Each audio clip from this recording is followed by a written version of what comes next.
अध्याय 5 कर्मयोग, कृष्ण भावना भावित कर्म। अर्जुन ने कहा, हे कृष्ण, पहले आप मुझसे कर्म त्यागने के लिए कहते हैं और फिर भक्ति पूर्वक कर्म करने का आदेश देते हैं। क्या आप अब कृपा करके निश्चित रूप से मुझे बताएंगे कि इन दोनों में से कौन अधिक लाभप्रद है? श्री भगवान ने उत्तर दिया, मुक्ति के लिए तो कर्म का परित्याग तथा भक्तिमय कर्म दोनों ही उत्तम हैं, किंतु इन दोनों में से कर्म के परित्याग से भक्ति युक्त कर्म श्रेष्ठ है। जो पुरुष न तो कर्म फलों से घृणा करता है और न कर्म फल की इच्छा करता है, वह नित्य सन्यासी जाना जाता है। हे महाबाहु अर्जुन, ऐसा मनुष्य समस्त द्वंद्वों से रहित होकर बहुबंधन को पार कर पूर्णतया मुक्त हो जाता है। अज्ञानी ही भक्ति को भौतिक जगत के विश्लेषणात्मक अध्ययन से भिन्न कहते हैं। जो वस्तुतः ज्ञानी हैं वे कहते हैं कि जो इनमें से किसी एक मार्ग का भली भांति अनुसरण करता है वह दोनों के फल प्राप्त कर लेता है। जो यह जानता है कि विश्लेषणात्मक अध्ययन द्वारा प्राप्त स्थान भक्ति द्वारा भी प्राप्त किया जा सकता है, और इस तरह जो सांख्य योग तथा भक्ति योग को एक समान देखता है वही वस्तुओं को यथारूप में देखता है। भक्ति में लगे बिना केवल समस्त कर्मों का परित्याग करने से कोई सुखी नहीं बन सकता, परंतु भक्ति में लगा हुआ विचारवान व्यक्ति शीघ्र ही परमेश्वर को प्राप्त कर लेता है। जो भक्ति भाव से कर्म करता है, जो विशुद्ध आत्मा है और अपने मन तथा इंद्रियों को वश में रखता है, वह सबों को प्रिय होता है और सभी लोग उसे प्रिय होते हैं। ऐसा व्यक्ति कर्म करता हुआ भी कभी नहीं बंधता। दिव्य भावनामृत युक्त पुरुष देखते, सुनते, स्पर्श करते, सूंघते, खाते, चलते फिरते, सोते तथा श्वास लेते हुए भी अपने अंतर में सदैव यही जानता रहता है कि वास्तव में वह कुछ भी नहीं करता। बोलते, त्यागते, ग्रहण करते या आंखें खोलते बंद करते हुए भी वह यह जानता रहता है कि भौतिक इंद्रियां अपने अपने विषयों में प्रवृत्त हैं और वह इन सब से पृथक है। जो व्यक्ति कर्म फलों को परमेश्वर को समर्पित करके आसक्ति रहित होकर अपना कर्म करता है, वह पाप कर्मों से उसी प्रकार अप्रभावित रहता है जिस प्रकार कमल पत्र जल से अस्पृश रहता है। योगी जन आसक्ति रहित होकर शरीर, मन, बुद्धि तथा इंद्रियों के द्वारा भी केवल शुद्धि के लिए कर्म करते हैं। निश्चल भक्त शुद्ध शांति प्राप्त करता है, क्योंकि वह समस्त कर्म फल मुझे अर्पित कर देता है। किंतु जो व्यक्ति भगवान से युक्त नहीं है और जो अपने श्रम का फल कामी है, वह बंध जाता है। जब देहधारी जीवात्मा अपनी प्रकृति को वश में कर लेता है और मन से समस्त कर्मों का परित्याग कर देता है, तब वह 9 द्वारों वाले नगर में बिना कुछ किए कराए सुखपूर्वक रहता है। शरीर रूपी नगर का स्वामी देहधारी जीवात्मा न तो कर्म का सृजन करता है, न लोगों को कर्म करने के लिए प्रेरित करता है, न ही कर्म फल की रचना करता है। यह सब तो प्रकृति के गुणों द्वारा ही किया जाता है। परमेश्वर न तो किसी के पापों को ग्रहण करता है न पुण्यों को, किंतु सारे देहधारी जीव उस अज्ञान के कारण मोहग्रस्त रहते हैं जो उनके वास्तविक ज्ञान को आच्छादित किए रहता है। किंतु जब कोई उस ज्ञान से प्रबुद्ध होता है जिससे अविद्या का विनाश होता है, तो उसके ज्ञान से सब कुछ उसी तरह प्रकट हो जाता है जैसे दिन में सूर्य से सारी वस्तुएं प्रकाशित हो जाती हैं। जब मनुष्य की बुद्धि, मन, श्रद्धा तथा शरण सब कुछ भगवान में स्थिर हो जाते हैं, तभी वह पूर्ण ज्ञान द्वारा समस्त कलमश से शुद्ध होता है और मुक्ति के पथ पर अग्रसर होता है। विनम्र साधु पुरुष अपने वास्तविक ज्ञान के कारण एक विद्वान तथा विनीत ब्राह्मण, गाय, हाथी, कुत्ता तथा चांडाल को समान दृष्टि से देखते हैं। जिनके मन एकत्व तथा समता में स्थिर हैं, उन्होंने जन्म तथा मृत्यु के बंधनों को पहले ही जीत लिया है। वे ब्रह्म के समान निर्दोष हैं और सदा ब्रह्म में ही स्थित रहते हैं।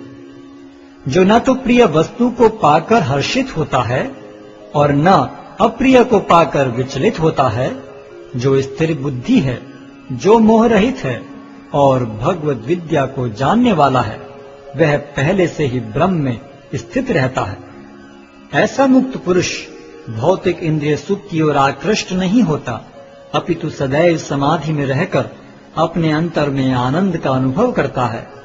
इस प्रकार स्वरूप सिद्ध व्यक्ति पर ब्रह्म में एकाग्र चित्त होने के कारण असीम सुख भोगता है। बुद्धिमान मनुष्य दुख के कारणों में भाग नहीं लेता, जो कि भौतिक इंद्रियों के संसर्ग से उत्पन्न होते हैं।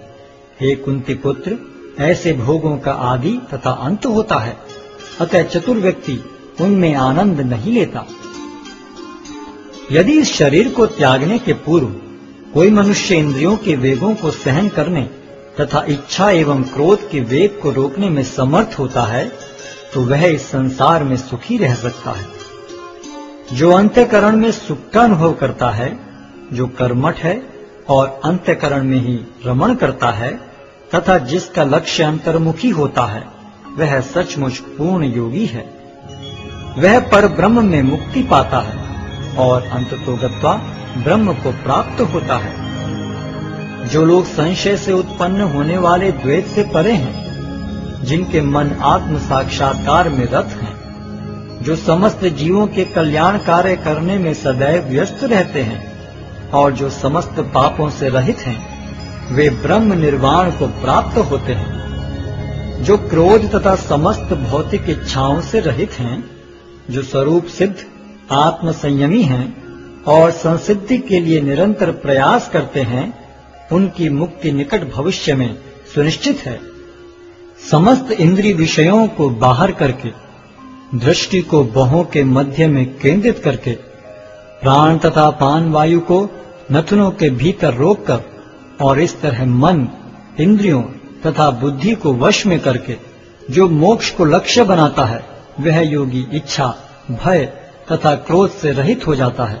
जो निरंतर इस अवस्था में रहता है, वह अवश्य ही मुक्त है।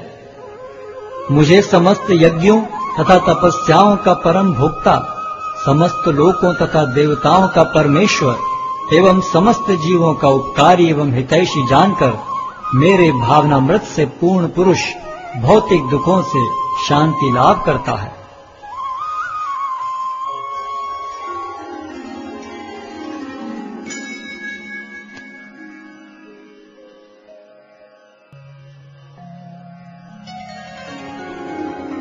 अध्याय 6 ध्यान योग। श्री भगवान ने कहा, जो पुरुष अपने कर्म फल के प्रति अनासक्त है और जो अपने कर्तव्य का पालन करता है, वही सन्यासी और असली योगी है। वह नहीं जो न तो अग्नि जलाता है और न कर्म करता है। हे पांडुपुत्र, जिसे सन्यास कहते हैं, उसे ही तुम योग अर्थात पर ब्रह्म से युक्त होना जानो, क्योंकि इंद्रिय तृप्ति के लिए इच्छा को त्यागे बिना कोई कभी योगी नहीं हो सकता। अष्टांग योग के नवसाधक के लिए कर्म साधन कहलाता है और योग सिद्ध पुरुष के लिए समस्त भौतिक कार्यकलापों का परित्याग ही साधन कहा जाता है। जब कोई पुरुष समस्त भौतिक इच्छाओं का त्याग करके न तो इंद्रिय तृप्ति के लिए कार्य करता है और न सकाम कर्मों में प्रवृत्त होता है, तो वह योगारूढ़ कहलाता है। मनुष्य को चाहिए कि अपने मन की सहायता से अपना उद्धार करे और अपने को नीचे न गिरने दे। यह मनबद्ध जीव का मित्र भी है और शत्रु भी। जिसने मन को जीत लिया है, उसके लिए मन सर्वश्रेष्ठ मित्र है, किंतु जो ऐसा नहीं कर पाया, उसके लिए मन सबसे बड़ा शत्रु बना रहेगा। जिसने मन को जीत लिया है, उसने पहले ही परमात्मा को प्राप्त कर लिया है, क्योंकि उसने शांति प्राप्त कर ली है।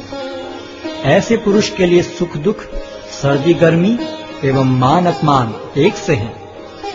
वह व्यक्ति आत्म साक्षात्कार को प्राप्त तथा योगी कहलाता है, जो अपने अर्जित ज्ञान तथा अनुभूति से पूर्णतया संतुष्ट रहता है। ऐसा व्यक्ति अध्यात्म को प्राप्त तथा जितेंद्रिय कहलाता है। वह सभी वस्तुओं को, चाहे वे कंकड़ हों, पत्थर हों या कि सोना, एक समान देखता है। जब मनुष्य निष्कपट हितैषियों, प्रिय मित्रों, तटस्थों, मध्यस्थों, ईर्ष्यालुओं, शत्रुओं तथा मित्रों, पुण्यात्माओं एवं पापियों को समान भाव से देखता है तो वह और भी उन्नत माना जाता है। योगी को चाहिए कि वह सदैव अपने शरीर, मन तथा आत्मा को परमेश्वर में लगाए, एकांत स्थान में रहे और बड़ी सावधानी के साथ अपने मन को वश में करे। उसे समस्त आकांक्षाओं तथा संग्रह भाव की इच्छाओं से मुक्त होना चाहिए। योगाभ्यास के लिए योगी एकांत स्थान में जाकर भूमि पर कुशा बिछा दे और फिर उसे मृगछाला से ढके तथा ऊपर से मुलायम वस्त्र बिछा दे। आसन न तो बहुत ऊंचा हो न बहुत नीचा, यह पवित्र स्थान में स्थित हो।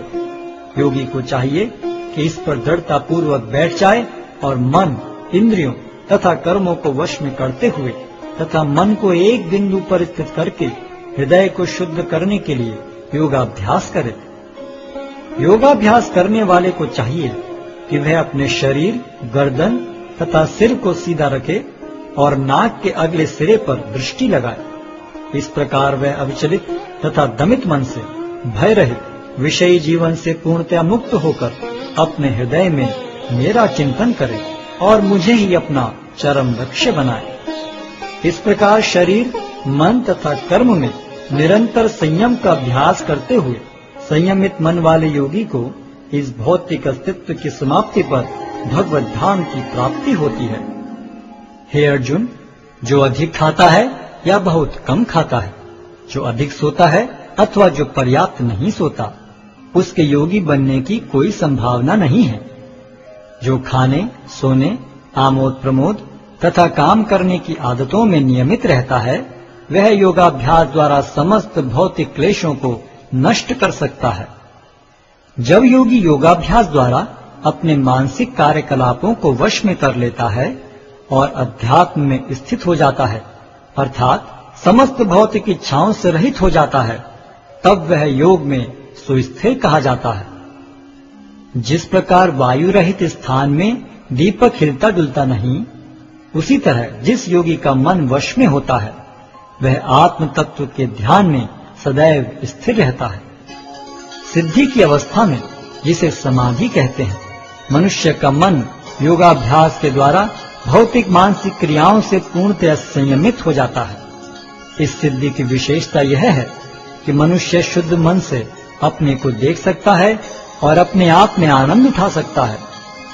उस आनंदमय स्थिति में वह दिव्य इंद्रियों द्वारा असीम दिव्य सुख में स्थित रहता है। इस प्रकार स्थापित मनुष्य कभी सत्य से विपत नहीं होता और इस सुख की प्राप्ति हो जाने पर वह इससे बड़ा कोई दूसरा लाभ नहीं मानता। ऐसी स्थिति को पाकर मनुष्य बड़ी से बड़ी कठिनाई में भी विचलित नहीं होता। यह निस्संदेह भौतिक संसर्ग से उत्पन्न होने वाले समस्त दुखों से वास्तविक मुक्ति है। मनुष्य को चाहिए कि संकल्प तथा श्रद्धा के साथ योगाभ्यास में लगे और तप से विचलित न हो। उसे चाहिए कि मनोधर्म से उत्पन्न समस्त इच्छाओं को निरपवाद रूप से त्याग दे और इस प्रकार मन के द्वारा सभी ओर से इंद्रियों को वश में करे। धीरे धीरे क्रमशः पूर्ण विश्वास पूर्वक बुद्धि के द्वारा समाधि में स्थित होना चाहिए और इस प्रकार मन को आत्मा में ही स्थित करना चाहिए और अन्य कुछ भी नहीं सोचना चाहिए। मन अपनी चंचलता तथा अस्थिरता के कारण जहां कहीं भी विचरण करता हो, मनुष्य को चाहिए कि उसे वहां से खींचे और अपने वश में लाए। जिस योगी का मन मुझ में स्थिर रहता है, वह निश्चय ही दिव्य सुख की सर्वोच्च सिद्धि प्राप्त करता है। वह रजोगुण से परे हो जाता है।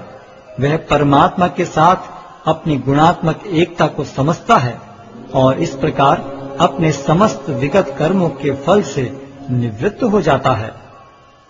इस प्रकार योगाभ्यास में निरंतर लगा रहकर आत्म संयमी योगी समस्त भौतिक कर्म से मुक्त हो जाता है और भगवान की दिव्य प्रेम भक्ति में परम सुख प्राप्त करता है।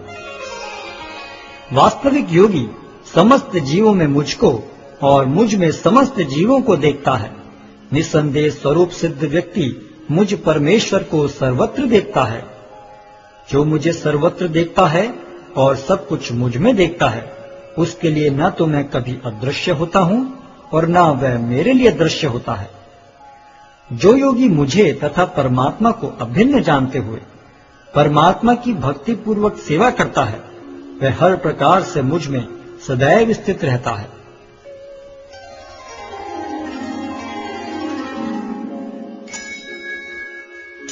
हे अर्जुन, वह पूर्ण योगी है जो अपनी तुलना से समस्त प्राणियों की उनके सुखों तथा दुखों में वास्तविक समानता का दर्शन करता है।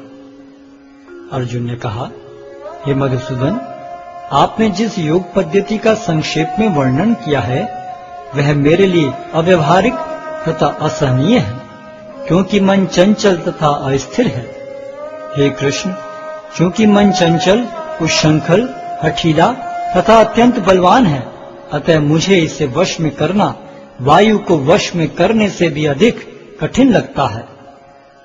भगवान श्री कृष्ण ने कहा, हे महाबाहु कुंती पुत्र, निसंदेह चंचल मन को वश में करना अत्यंत कठिन है, किंतु उपयुक्त अभ्यास द्वारा तथा विरक्ति द्वारा ऐसा संभव है। जिसका मन उच्छृंखल है उसके लिए आत्म साक्षात्कार कठिन कार्य होता है, किंतु जिसका मन संयमित है और जो समुचित उपाय करता है उसकी सफलता ध्रुव है, ऐसा मेरा मत है। अर्जुन ने कहा, हे कृष्ण, उस असफल योगी की गति क्या है जो प्रारंभ में श्रद्धा पूर्वक आत्म साक्षात्कार की विधि ग्रहण करता है, किंतु बाद में भौतिकता के कारण उससे विचलित हो जाता है और योग सिद्धि को प्राप्त नहीं कर पाता। हे महाबाहु कृष्ण, क्या ब्रह्म प्राप्ति के मार्ग से भ्रष्ट ऐसा व्यक्ति आध्यात्मिक तथा भौतिक दोनों ही सफलताओं से च्युत नहीं होता और छिन्न भिन्न बादल की भांति विनष्ट नहीं हो जाता, जिसके फलस्वरूप उसके लिए किसी लोक में कोई स्थान नहीं रहता? हे कृष्ण, यही मेरा संदेह है और मैं आपसे इसे पूर्णतया दूर करने की प्रार्थना कर रहा हूँ। आपके अतिरिक्त अन्य कोई ऐसा नहीं है जो इस संदेह को नष्ट कर सके।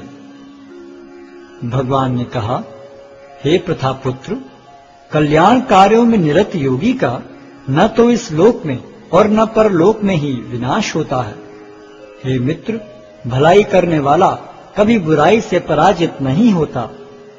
असफल योगी पवित्र आत्माओं के लोकों में अनेकानेक वर्षों तक भोग करने के बाद या तो सदाचारी पुरुषों के परिवार में या कि धनवानों के कुल में जन्म लेता है, अथवा वह ऐसे योगियों के कुल में जन्म लेता है जो अति बुद्धिमान है। निश्चय ही इस संसार में ऐसा जन्म दुर्लभ है। हे कुरुनंदन, ऐसा जन्म पाकर वह अपने पूर्व जन्म की दैविक चेतना को पुनः प्राप्त करता है और पूर्ण सफलता प्राप्त करने के उद्देश्य से वह आगे उन्नति करने का प्रयास करता है। अपने पूर्व जन्म की दैवी चेतना से वह न चाहते हुए भी स्वतः योग के नियमों की ओर आकर्षित होता है। ऐसा जिज्ञासु योगी शास्त्रों के अनुष्ठानों से परे स्थित होता है और जब योगी समस्त कलमश से शुद्ध होकर सच्ची निष्ठा से आगे प्रगति करने का प्रयास करता है तो अंततो गत्वा अनेकानेक जन्मों के अभ्यास के पश्चात सिद्धि लाभ करके वह परम गंतव्य को प्राप्त करता है। योगी पुरुष तपस्वी से, ज्ञानी से तथा सकाम कर्मी से बढ़कर होता है। अतः हे अर्जुन, तुम सभी प्रकार से योगी बनो और समस्त योगियों में से जो योगी अत्यंत श्रद्धा पूर्वक मेरे परायण है, अपने अंतःकरण में मेरे विषय में सोचता है और मेरी दिव्य प्रेम भक्ति करता है, वह योग में मुझसे परम अंतरंग रूप से युक्त रहता है और सबों में सर्वोच्च है। यही मेरा मत है।